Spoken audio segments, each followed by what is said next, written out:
অনেক ভাইরা আছেন, অনেক কথা বলছেন, বলবেন বলতে থাকেন। গণতান্ত্রিক দেশ, অনেক কষ্ট অর্জিত গণতান্ত্রিক দেশ, স্বাধীনতা, কথা বলার অধিকার। তাই বলে আপনাদের অনুরোধ জানাবো, অপপ্রচার চালাবেন না।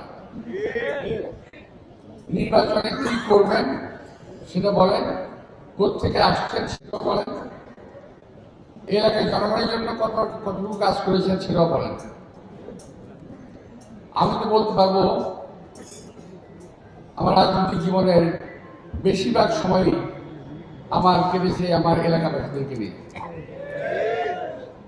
এই বায়তুল মোকাররমে শহীদ রাষ্ট্রপতি জিয়াউর রহমান সাহেব যখন প্রথম সভা করেন, এটা আপনারা অনেকেই জানেন না।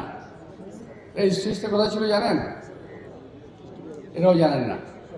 বায়তুল মোকাররমের দক্ষিণ গেটে একটা টিকিট কাউন্টার ছিল, আজকের মতো সাজানো মঞ্চ ছিল না।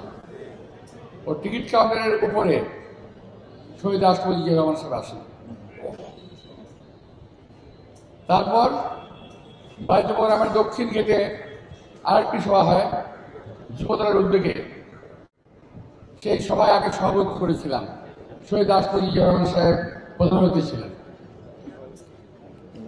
তো এটা কিন্তু আজকের কথা না, আমি বলছি বহু আগের কথা, 81-82 কথা বলছি। অনেকের জন্ম হয় নাই। আর আমার যে সমস্ত সন্তানতুল্য ছেলেরা নির্বাচনে আসছেন, ওই সময় তাদের জন্ম হয় না। তারা আজকে আমার সম্পর্কে কথা বলছেন, নানা রকম কথা বলছেন। আপনারা শুনেছেন, আমি উচ্চারণ করতে চাই না, কারণ রতনের রতন চেনে, যে যা সে তাই বলে। চোর চোরকে চেনে, বাটপারকে চেনে, ডাকাতকে চেনে, চাঁদাবাজকে চেনে। আমার সঙ্গে এরকম চোর, বাটপার, বদমাইশ এদের কারোর সঙ্গে সম্পর্ক নাই, ছিল না। এই এলাকায় বায়তুল মোকাররম, গুলিস্তান, আউটার স্টেডিয়াম সহ এটা একটা ব্যবসায়িক এলাকা,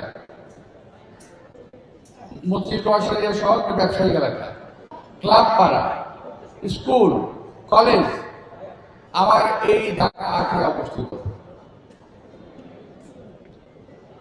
আমার সম্পর্কে কথা বলছেন, নানা রকম কথা। আসে না একটু, যদি মুসলমান হন, মুসলমান বাচ্চা সামনে রেখে কোরআন শরীফ বলেন যে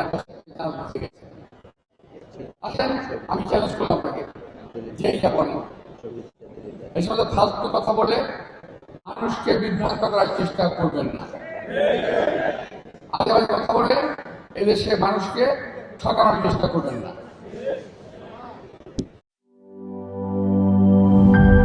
তোতার চকলেটে একাকার হয়ে ওঠা প্রাণ লেয়ার সম্পর্কের মিষ্টি ম্যাজিক।